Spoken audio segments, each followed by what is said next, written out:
Hey, welcome to today's deep dive. I'm excited to be here. We're going to be tackling narcissistic personality disorder, NPD. Yes. And, I know a lot of us have heard about this, but might not fully grasp it. Right. And you've sent over some fascinating research and articles on the topic. So let's unravel this. Absolutely. Let's see what we can learn about the complexities of NPD. I think it's a subject that sparks a lot of curiosity and for good reason. Yeah, for sure. It's one of those things that you hear the term thrown around, but understanding the clinical reality behind it is something else. Yeah. So to kick things off, what exactly makes NPD different from just being, say, a little self-centered? That's a crucial distinction to make.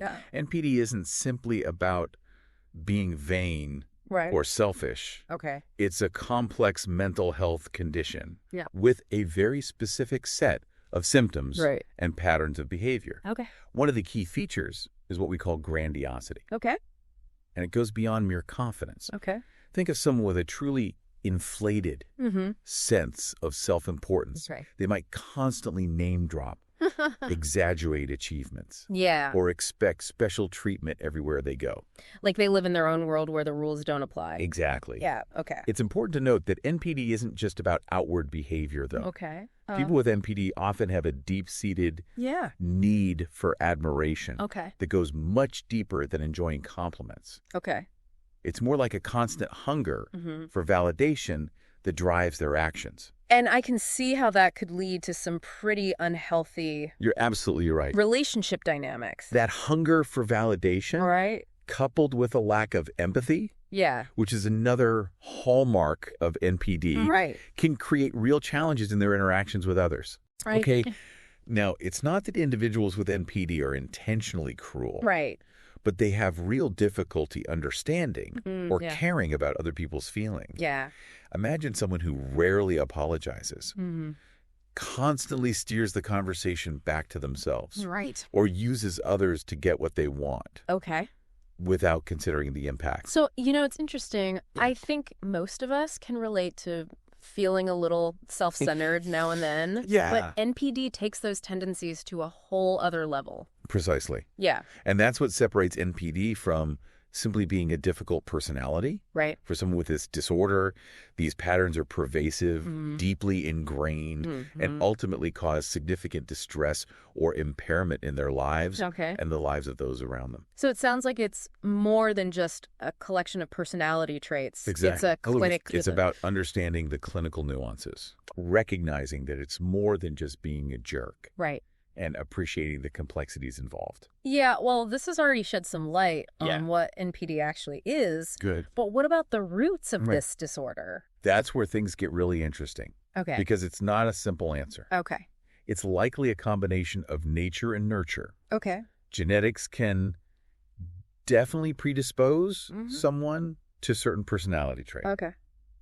But upbringing plays a significant role as well. So like parenting. Parenting styles. Parenting styles that are either overly indulgent. Think of the child who's constantly told they're special. Or excessively critical. Can contribute to the development of narcissistic traits. So either extreme showering a child with praise or constantly putting them down can set the stage. It's like a pendulum swinging between those two extremes. And neither is conducive to healthy emotional development. And then, of course, we can't overlook the impact of early experiences. Trauma, neglect, or abuse during childhood can disrupt emotional development and lead to the formation of maladaptive coping mechanisms. It makes you realize that NPD is often a response to deeper underlying issues. That's a really insightful observation. It's not about assigning blame, but understanding the interplay of these factors. Genetics, upbringing, and early experiences. So this is already painting a much more nuanced picture than I think a lot of people have of NPD. But knowing that these deep-seated issues are often at play, I'm curious about how this manifests in relationships. That's where we really start to see the impact of NPD. Relationships with individuals who have NPD can be extremely challenging and often quite damaging. It's important to remember that individuals with NPD can be very charming and charismatic, especially early on in a relationship.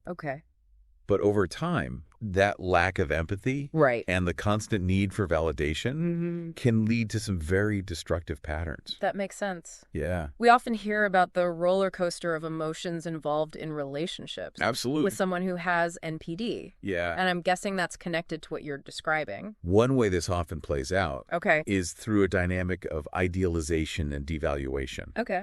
They might initially put you on a pedestal, showering you with attention and affection, which is often referred to as love bombing. Love bombing, yeah. But as the relationship progresses, they might become increasingly critical, dismissive, and withdraw affection if their needs aren't met. So it's like a constant push and pull where the other person is... You hit the nail on the head. Left feeling confused and emotionally exhausted. And one particularly insidious tactic that can emerge is gaslighting. Gaslighting, where the person with NPD distorts reality to make the other person doubt their own perceptions and sanity. So it's not just about disagreements or conflicting perspectives. It's about actively manipulating someone's sense of reality. And as you can imagine, this can have devastating consequences for the other person's self-esteem and mental well-being. Yeah. They might start to feel anxious, depressed, or even develop their own self-esteem issues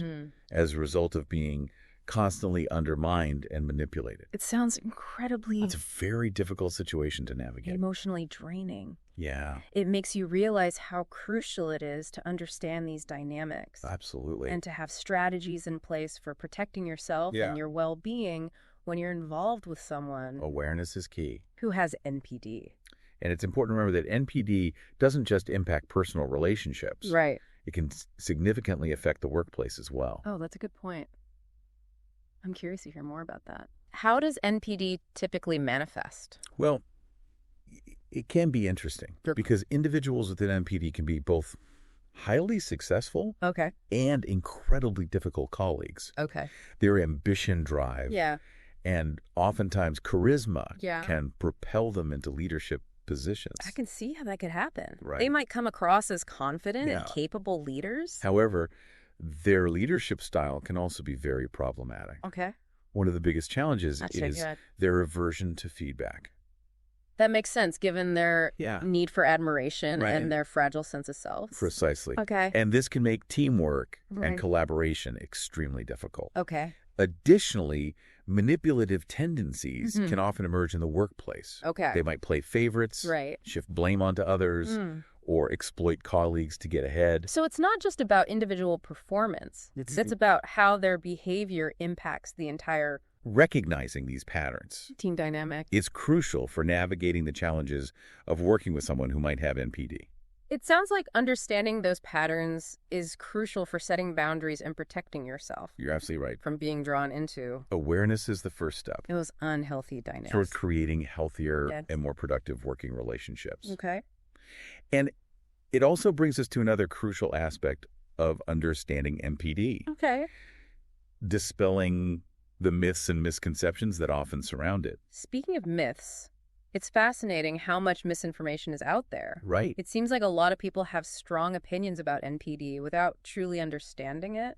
That's a great point. Yeah. There are so many stereotypes and misconceptions that can prevent us from having a nuanced and compassionate view of this disorder.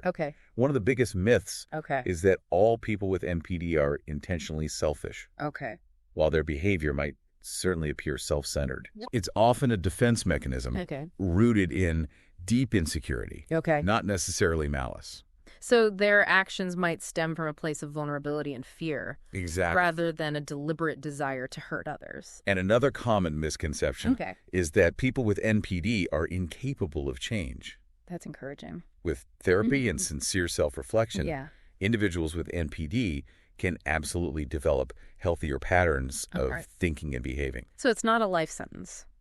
It's not an easy process. But change is definitely possible. So there's hope for growth and healing. There absolutely is.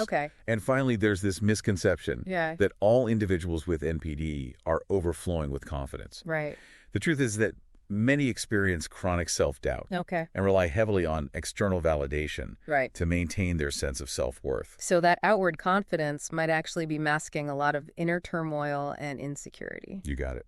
Dispelling these myths is crucial for promoting understanding and reducing the stigma surrounding NPD. Okay. It allows us to approach the topic with more compassion and empathy, both for those who live with the disorder and for the people who are affected by it. Okay, this is great.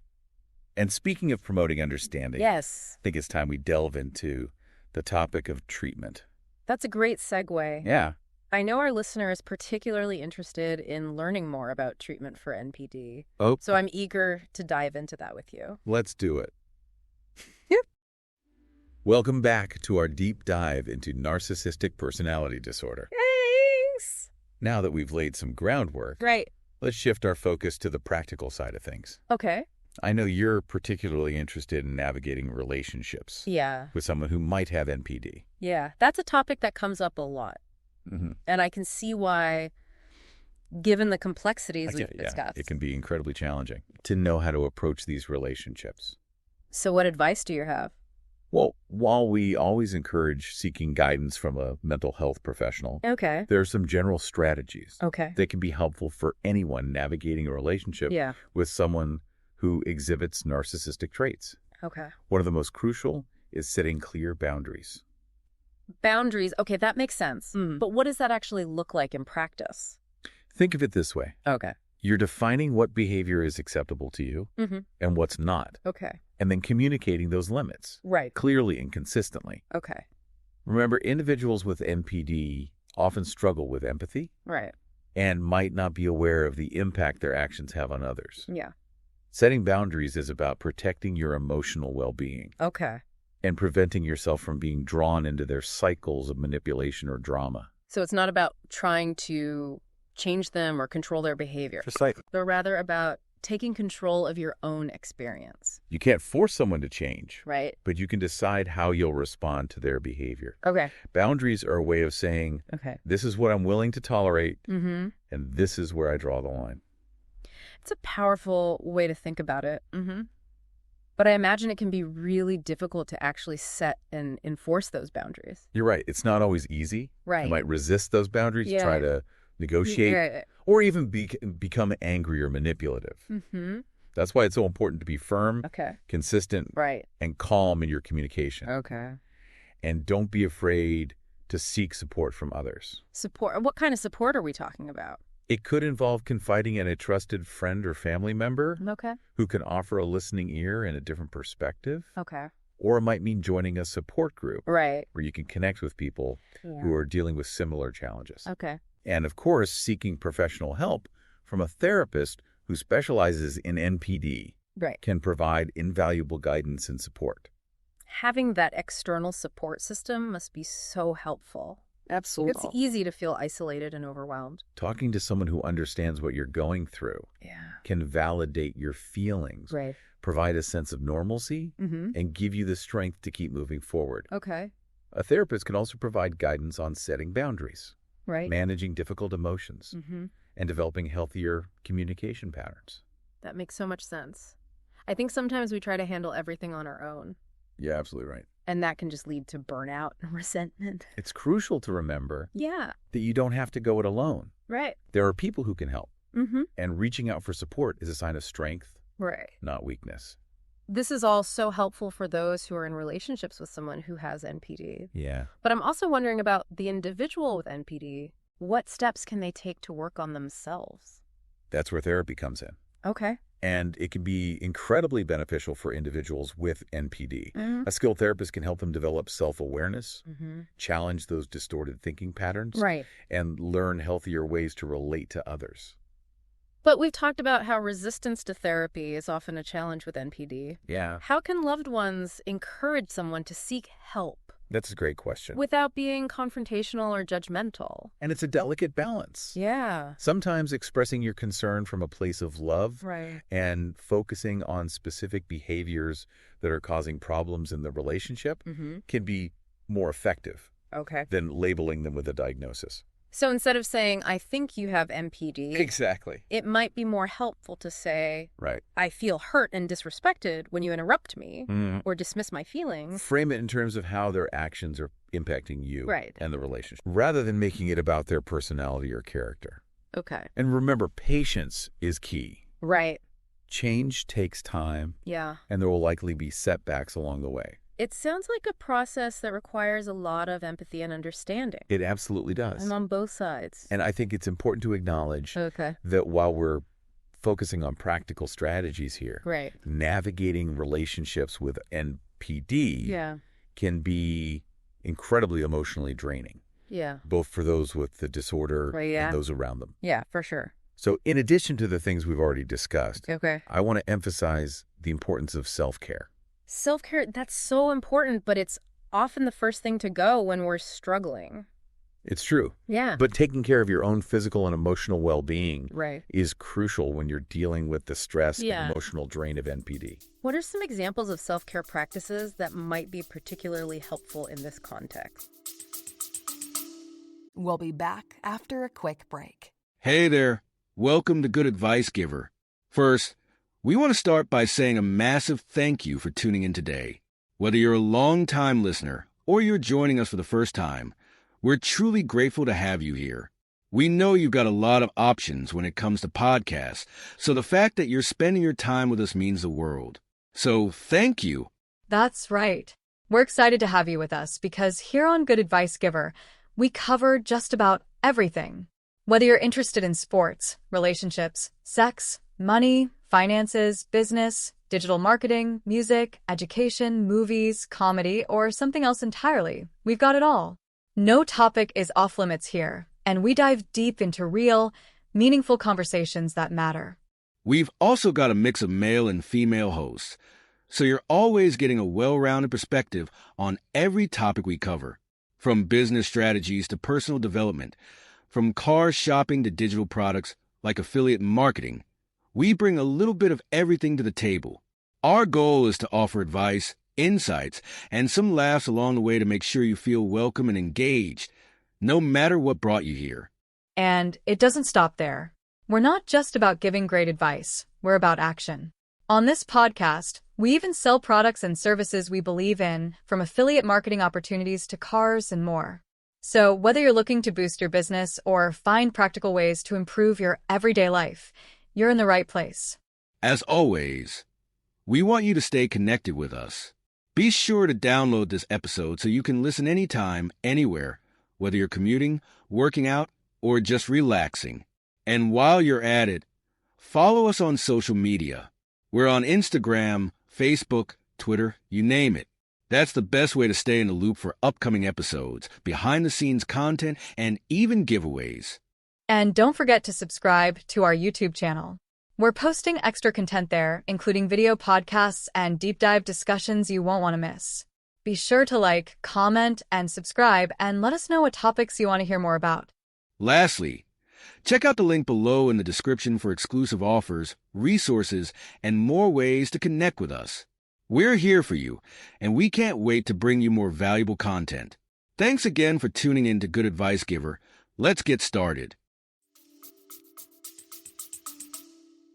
It could be anything that helps you recharge and nurture your own sense of self. Sure. It might be spending time in nature. Right. Engaging in creative activities. Okay. Practicing mindfulness or meditation. Or simply taking a break from the situation to do something enjoyable and relaxing. So it's about finding what works for you and making it a priority. Exactly. Even when it feels like there's no time. And amidst all the challenges, it's important to hold on to the belief that healing is possible.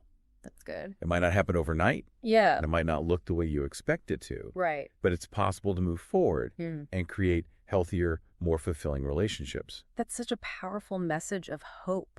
It's a reminder that even amidst the difficulties, there's always potential for growth and healing. I agree. Okay. And with that in mind, I think it's a good point to transition into our final segment. Okay. We've covered a lot of ground today, exploring the complexities of NPD and offering some practical strategies for navigating relationships.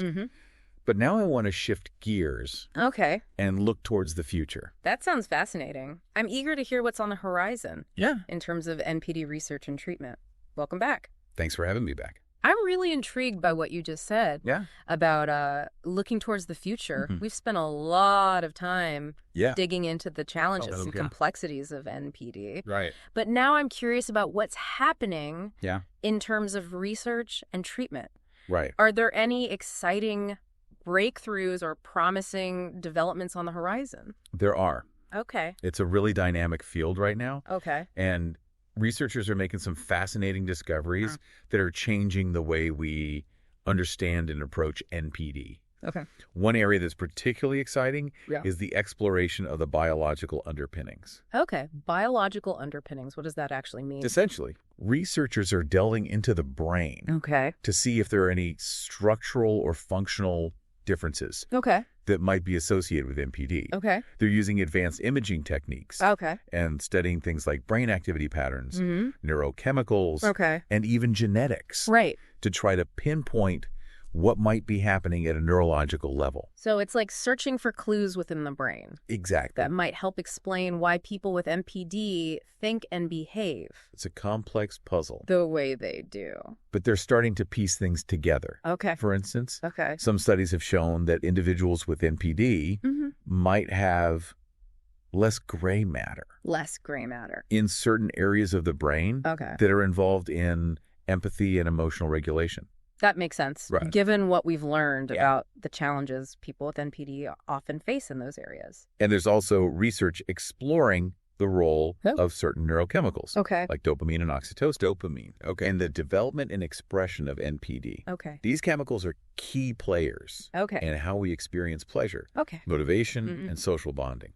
So could it be that imbalances in these chemicals might contribute to... That's a theory that researchers are actively exploring. The idea is that if someone's brain isn't processing these chemicals in a typical way, it could lead to those cravings for external validation and make it more difficult for them to experience satisfaction or regulate their emotions. That's really interesting. Yeah. It's fascinating to think that these biological factors could be at play. It adds a whole new dimension to our understanding of NPD. It really does. And as we gain a deeper understanding of these biological underpinnings, it could lead to new avenues for treatment and intervention. That's exciting. Yeah. What kinds of new treatments are on the horizon? There are a few that are generating a lot of buzz in the field. One is the use of virtual reality in therapy. Virtual reality? Yeah. That sounds futuristic. It is. How does that even work for treating NPD? It's pretty cool. Okay. Imagine being able to create realistic social situations in a safe and controlled virtual environment. Yeah. Individuals with NPD could practice interacting with virtual characters, receive feedback on their behavior, and try out different ways of responding in challenging situations. So it's like a dress rehearsal for real-life interactions. Exactly. Giving them a chance to build their skills and confidence in a low-pressure setting. And one of the amazing things about virtual reality is that it allows for repetition and customization. You can tailor the scenarios to each individual's specific needs and challenges, and they can practice over and over again until they feel more comfortable and confident. That sounds like it could be a game changer for helping people with NPD. Develop healthier social skills and coping mechanisms. What other innovative therapies are being explored? Another area that holds a lot of promise is the development of new medications that target specific brain pathways involved in NPD. Now, it's important to note that there's no magic pill for personality disorders.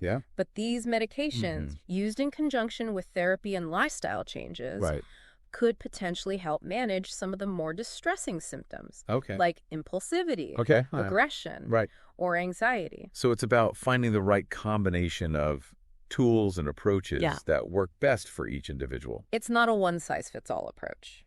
Treatment for NPD often involves a multifaceted plan that might include therapy, medication, support groups, and lifestyle changes. This all sounds very encouraging.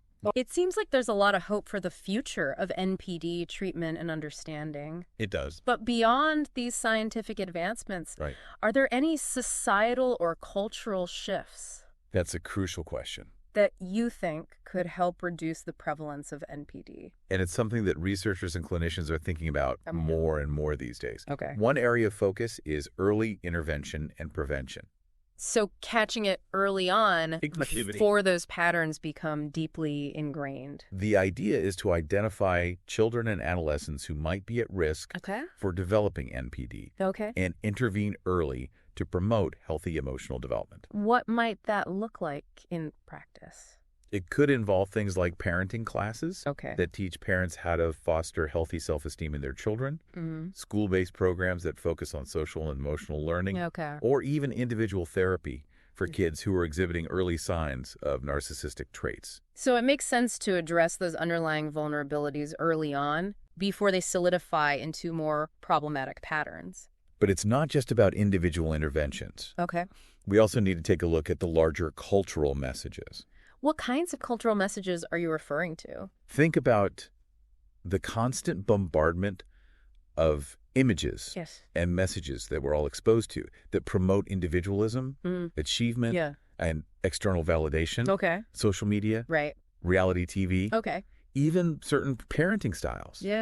They can all contribute to a culture that values outward appearances over substance and feeds the need for constant admiration and attention. It's like we're living in a world that's always telling us to strive for more, be more successful, and make sure everyone sees how great we are. And that kind of pressure cooker environment can be incredibly damaging, especially for individuals who are already predisposed to narcissistic tendencies. So part of the solution might involve shifting our cultural values to prioritize things like empathy, compassion. It's about creating a society that values inner worth over outward appearances and fosters genuine human connection where people feel seen and appreciated for who they are, not for what they've achieved or how many likes they get. That's a beautiful vision. It sounds like addressing NPD is not just about individual treatment. It's not. It's about a collective shift in consciousness. It is. And a reevaluation of our cultural priorities. I couldn't agree more. This has been an incredible journey. It has. We've really explored so much in our deep dive into NPD. Yeah, we have. From the clinical aspects to the personal stories to the cutting-edge research that's paving the way for a brighter future. It's been a fascinating exploration. It has. I'm so glad we had the chance to delve into these important topics together. Me too. Yeah. Before we sign off, is there anything else you'd like to leave our listener with? If I could leave you with one message, it'd be this. Understanding is the key to compassion. The more we learn about NPD, the more we can move beyond judgment and stereotypes and approach this disorder and the people who live with it with empathy and a genuine desire to help. That's such an important reminder. Understanding breeds compassion, and compassion opens the door to healing and growth. Absolutely. And remember, even amidst the challenges, there is always hope. There is. Recovery is possible. Change is possible. And a brighter future is within reach. A brighter future is within reach. Well, thank you for joining us on this deep dive into narcissistic personality disorder. It's been a pleasure. We hope you found this exploration as insightful and thought-provoking as we have. It has been a pleasure sharing this journey with you. And to our listener, remember to keep those minds curious and keep exploring. Absolutely. Until next time. Today is your lucky day. Today is the day that our $3 website works for you, paying you directly to your PayPal daily. Imagine $3 ongoing continuous payments to your PayPal account. Imagine falling asleep and waking up to $300 in your PayPal account. How would this make you feel? How could this help you? What bills could you pay? What kind of fun could you have? What does that retirement look like now?